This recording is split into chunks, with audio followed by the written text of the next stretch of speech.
Ikutilah Tuhan terlebih dahulu. Matius 8 ayat 18-22. Ketika Yesus melihat orang banyak mengelilinginya, ia menyuruh bertolak ke seberang. Lalu datanglah seorang ahli Taurat dan berkata kepadanya, "Guru, aku akan mengikuti engkau kemana saja engkau pergi."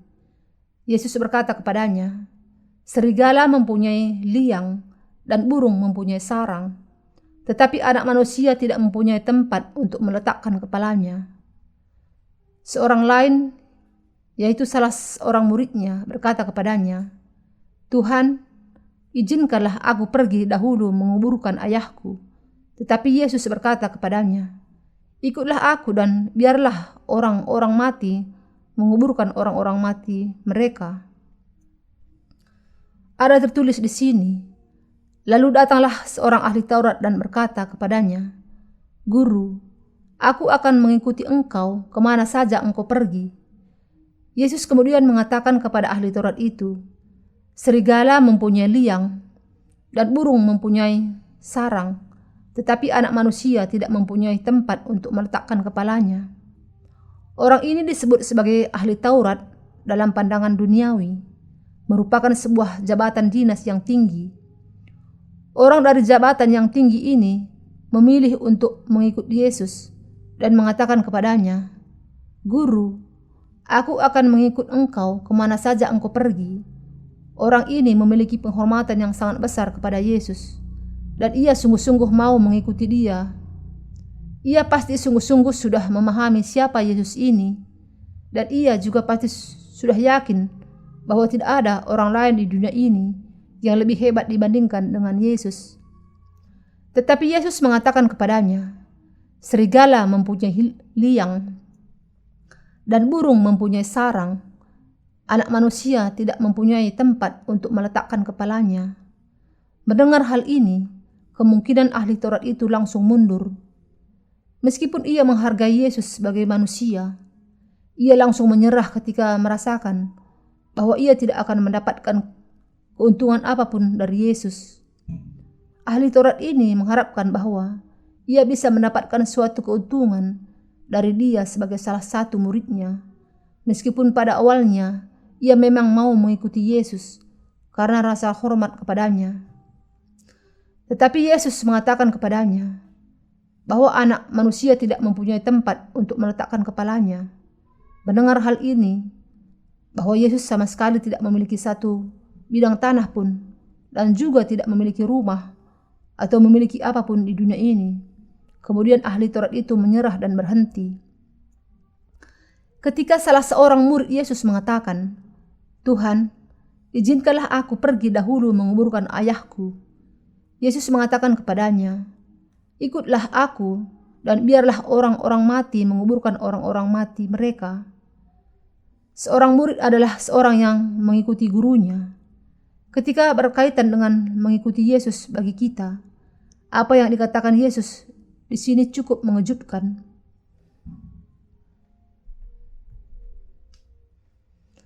Yesus sedang mengatakan bahwa manusia duniawi tidak bisa mengikuti Tuhan meskipun mereka mau, dan tidak ada yang bisa mereka dapatkan dari mengikut Tuhan. Dalam kenyataannya, keuntungan duniawi apakah yang bisa diperoleh seseorang dengan mengikuti Tuhan? Ketika Yesus mengatakan bahwa anak manusia tidak memiliki tempat untuk meletakkan kepalanya, orang-orang duniawi tidak memiliki alasan untuk mengikut Tuhan. Untuk mengikuti Tuhan, orang harus mengasihi Injil. Salah seorang murid meminta kepada Yesus untuk menguburkan ayahnya dan kemudian mengikuti dia. Karena ayahnya meninggal, bukankah sudah sangat pantas bagi dia untuk terlebih dahulu memberikan pemakaman yang layak kepadanya dan kemudian mengikuti Yesus? Mungkin ini merupakan sesuatu yang benar kalau diukur berdasarkan etika dan moralitas dunia ini. Tetapi di dalam Alkitab, Yesus mengatakan, "Ikutlah aku dan biarlah orang-orang mati menguburkan orang-orang mati mereka." Bagaimana dengan kata lain? Seseorang bisa menyebut dirinya sebagai murid Yesus yang mengikuti Tuhan hanya setelah ia menyelesaikan semua masalah jasmaninya terlebih dahulu. Kalau seseorang sungguh-sungguh mau mengikuti Tuhan, maka ia harus menyangkal dirinya, memikul salibnya, dan mengikuti Tuhan. Markus 8 ayat 34. Alkitab menjelaskan kepada kita di sini bahwa kalau kita sungguh-sungguh mau mengikuti Yesus Kristus, kita hanya bisa melakukannya kalau kita membiarkan orang-orang dunia mengurus urusan duniawi mereka. Mari kita memikirkan hal ini dengan seksama. Ketika Anda berusaha untuk mengikuti Tuhan, ada banyak halangan daging yang akan menghalangi Anda untuk bertetap di dalam pemuridan Anda secara setia. Ketika seseorang bertemu dengan Tuhan dan ingin mengikuti Tuhan, halangan yang pertama yang harus dihadapinya adalah masalah keluarga. Kalau ia tidak memperhatikan keluarga, ia akan merasa bersalah terhadap mereka, dan ia lalu memutuskan untuk dirinya sendiri bahwa ia akan memperhatikan dan menolong mereka. Setelah dilahirkan kembali, ada saat di mana saya sungguh-sungguh mengalami masalah yang sama. Kakak saya meninggal dunia secara tiba-tiba, meninggalkan istrinya, 2 orang anak laki-laki, dan 2 anak perempuan. Jadi semuanya 4 orang, sendirian.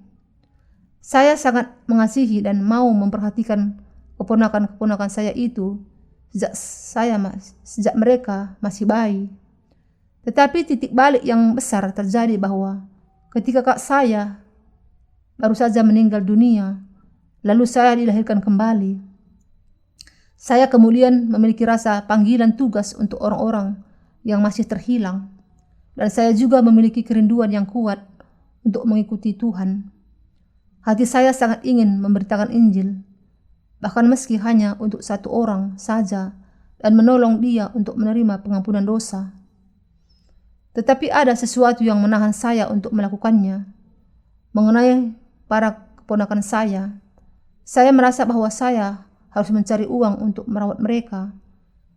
Tidak ada perjanjian yang bisa mengharuskan saya untuk melakukan hal ini, tetapi saya memiliki kerinduan ini di dalam hati saya. Karena itu, saya mulai bersusah payah atas apa yang harus saya lakukan. Orang-orang yang sudah dewasa pastilah bisa merawat dirinya sendiri. Tetapi karena para keponakan saya masih sangat kanak-kanak, yang hidup dengan ibu mereka yang masih sangat dikuasai kesedihan karena kehilangan ayah mereka, saya merasa bahwa saya harus berlaku baik kepada mereka dan memperhatikan mereka. Dan agar saya bisa memperhatikan mereka dengan baik, saya harus mendapatkan uang. Memastikan bahwa akan ada uang yang cukup untuk memperhatikan mereka semua, termasuk kakak ipar saya, bukanlah hal yang mudah untuk saya. Uang dalam jumlah yang cukup besar diperlukan untuk memberi makan semua anak-anak itu, memberi pakaian mereka dan menyekolahkan mereka. Tetapi saya juga harus memberitakan Injil. Kalau saya mau memberitakan Injil, saya tidak bisa memperhatikan mereka. Dan kalau saya memperhatikan mereka, saya tidak bisa memberitakan Injil. Karena itu, saya terus berpikir keras dan merasakan kesulitan yang besar dalam waktu yang sangat lama tentang apa yang seharusnya saya lakukan. Setelah beberapa saat, saya akhirnya membuat keputusan saya. Kesimpulan yang saya ambil adalah ini. Meskipun sangat penting bagi saya untuk memperhatikan para keponakan saya bisa menolong mereka setelah saya mampu. Tetapi pekerjaan Allah harus dilakukan saat ini juga dan tidak bisa disepelekan. Karena kalau saya tidak memberitakan Injil, maka akan banyak jiwa di dunia ini yang akan mati karena dosa mereka. Dilema saya tentang apa yang seharusnya saya lakukan kemudian berakhir. Kalau saya tidak memberitakan Injil, yaitu kalau saya hanya mau mencari uang untuk memperhatikan keluarga saya, ini hanya akan menjadi kebahagiaan bagi kehidupan jasmaniah saya saja, atau paling banyak kehidupan 5 orang saja. Tetapi kalau saya melayani Injil yang mengikuti Tuhan, maka hal itu akan membawa banyak orang kepada kehidupan dan melayani kebahagiaan yang sejati bagi banyak orang.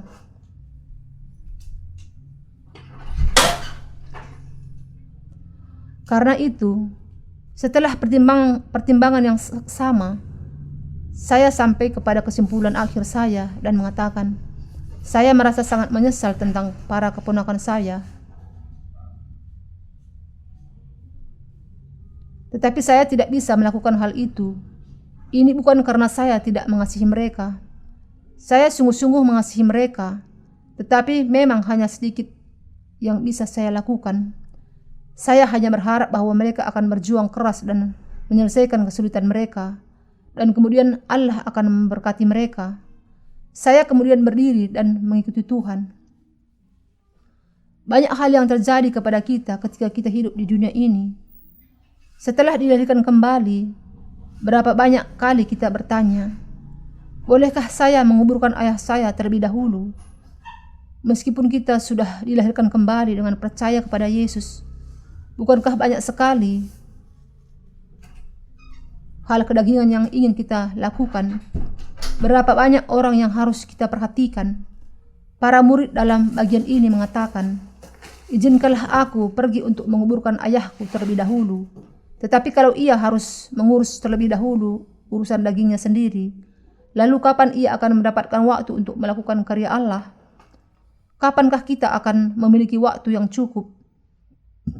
Itulah sebabnya Yesus mengatakan kepadanya, ikutlah aku dan biarlah orang-orang mati menguburkan orang-orang mati mereka. Ia mengatakan ini karena ini adalah kebenaran. Tidak ada manusia yang bisa melakukan 2 hal yang baik sekaligus. Meskipun kita ingin membereskan 2 perkara yang pekerjaan daging dan rohani, kita tidak akan bisa mencapai 2 hal yang itu pada saat yang bersamaan. Meskipun seseorang memiliki talenta yang cukup untuk memperhatikan 2 hal itu secara bersama-sama, ketika ia memberikan perhatian kepada perkara yang satu,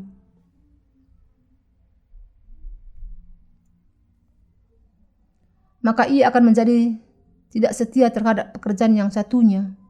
Ini adalah karena biar bagaimanapun besarnya karunia-Nya, tetaplah ada batas untuk kemampuannya. Saya akan memberikan satu contoh untuk Anda. Dahulu ketika kita masih bersekolah belajar untuk ujian, kita sering memusatkan perhatian kita kepada pelajaran tertentu. Ketika kita memberikan penekanan khusus kepada beberapa pelajar khusus dan memutuskan untuk memakai banyak waktu untuk belajar pelajaran itu, sangat wajar bahwa kita tidak akan bisa mempelajari pelajaran yang lain dengan intensitas yang sama, dan kita akan memberikan sedikit perhatian dan sedikit waktu untuk pelajaran itu. Semua itu adalah karena kita makhluk yang terbatas. Karena itu, di hadapan Allah, kita harus memperhatikan bagian di bawah ini sebagai sesuatu yang sangat aktual. Tuhan, izinkanlah aku pergi dahulu menguburkan ayahku. Kita perlu memahami makna dari bagian ini dan mengikutinya. Untuk memberikan penguburan kepada ayah yang meninggal adalah sesuatu yang sangat layak. Apakah ada di antara kita yang sudah dilahirkan kembali, yang tidak akan memberikan penguburan yang layak kepada anggota keluarga yang meninggal dunia? Semua orang melakukan hal ini, tetapi Tuhan berbicara kepada para murid-muridnya yang dilahirkan kembali tentang apa yang harus mereka lakukan terlebih dahulu. Apa yang harus dilakukan dahulu oleh para murid yang sungguh-sungguh mengikuti Dia. Apa yang harus terlebih dahulu dilakukan oleh orang-orang benar. Mereka harus terlebih dahulu melakukan pekerjaan Allah, mengikuti Tuhanlah,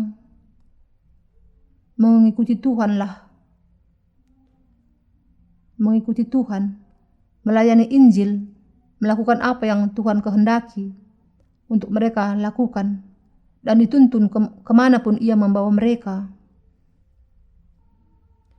Kehidupan pemuridan ini adalah untuk mengikuti Tuhan, Setelah dilahirkan kembali, apakah kita mau tetap menjadi murid-murid dunia atau menjadi murid-murid Yesus? Itu ditentukan oleh apakah kita memutuskan untuk mengikuti Tuhan atau mengikuti dunia dengan semua nilai-nilai duniawi. Orang-orang dari dunia ini berpikir bahwa para murid Yesus adalah orang-orang yang sangat licik, yang sangat picik, sangat kekanak-kanakan dan licik, seolah-olah tidak ada apa-apanya. Mereka berpikir demikian karena didasarkan kepada standar duniawi mereka sendiri. Tetapi sebagai murid-murid Yesus, kita sama sekali bukan orang-orang yang demikian. Para murid Yesus berpikir dengan memakai cara pandangan yang lebih tinggi dibandingkan dengan para murid duniawi ini. Tujuan mereka sangat terhormat dan hati mereka seluas lautan. Dilahirkan ke dalam dunia ini satu kali, semua orang harus menjalani kehidupan yang bermakna, dan menjalani kehidupan ini adalah kehidupan pemuridan. Murid-murid siapakah Anda? Apakah Anda murid-murid Yesus atau Anda adalah murid-murid dunia ini? Dengan kata lain, dengan kata berbeda, apakah Anda pengikut dunia atau Anda pengikut Yesus? Orang-orang yang mengikuti Yesus akan meninggalkan segala sesuatu dari dunia ini dan berusaha untuk melayani Injil Tuhan. Orang-orang yang hidup demikian adalah orang-orang yang menjadi murid-murid Tuhan. Di dalam gereja Kristus, ada beberapa orang percaya awam yang melayani Tuhan sementara menjalani kehidupan sosial mereka, memperhatikan keluarga mereka, dan melaksanakan pekerjaan serta usaha mereka dengan tekun. Ini tentu saja juga merupakan kehidupan pemuridan dari Tuhan. Tetapi ada juga orang-orang yang mengikuti Yesus dan melayani Injil Tuhan secara penuh dan sangat khusus. Mereka adalah para murid Yesus yang sejati, dan mereka menjalani kehidupan pemuridan yang baik. Tidak peduli apapun yang terjadi, seorang murid mengikuti jejak kaki gurunya. Para murid Yesus suka melakukan apa yang dikehendaki oleh Yesus, dan mereka lakukan untuk mereka lakukan. Karena itu, orang-orang yang sudah memutuskan untuk percaya dan mengikuti Yesus harus mengikuti Tuhan sampai selama-lamanya. Yesus mengatakan di sini, "Ikutlah aku," dan memang sebuah kesukaan yang besar untuk bisa mengikuti Dia. Bukankah memang Yesus adalah Guru Agung? Betapa Ia sangat berkuasa dan Ia adalah Tuhan yang sangat baik. Kalau kita sungguh-sungguh mengikuti Tuhan, kita tidak akan pernah menyesal. Kalau kita mengikuti Tuhan, Ia tidak akan pernah membuang kita, dan Ia juga tidak akan pernah mengkhianati kita. Dan mengikuti Tuhan tidak pernah sia-sia. Tuhan Yesus mengatakan kepada murid-muridnya, "Karena itu pergilah, jadikanlah semua bangsa muridku, dan baptislah mereka dalam nama Bapa dan Anak dan Roh Kudus, dan ajarlah mereka melakukan segala sesuatu yang telah kuperintahkan kepadamu." Matius 28 ayat 19-20. Ia masih memerintahkan kepada kita, para murid di zaman ini, untuk menjadikan segala bangsa sebagai muridnya. Yang harus sungguh-sungguh kita pikirkan adalah tentang apakah pemuridan yang sejati itu, dan menguji dengan seksama tentang apakah kita memang menjalani kehidupan sebagai murid atau tidak, dengan menyingkirkan dahulu jadwal kita yang padat dan tugas mendesak kita untuk sementara. Kita harus berpikir tentang hal ini secara serius. Kita harus menguji kembali pikiran kita di hadapan Tuhan. Apakah kita senang dengan keputusan kita untuk menjadi muridnya atau tidak? Dan apakah kita sungguh-sungguh siap untuk memperkenankan Panglima kita yang sudah menjadikan kita sebagai prajurit-prajuritnya? 2 Timotius 2 ayat 4. Kita harus menegaskan bahwa kehidupan sebagai muridnya adalah kehidupan yang paling berharga dan paling layak yang bisa kita jalani. Dan kemudian kita harus menetapkan kembali hati kita menjadi murid-muridnya yang baik sekali lagi.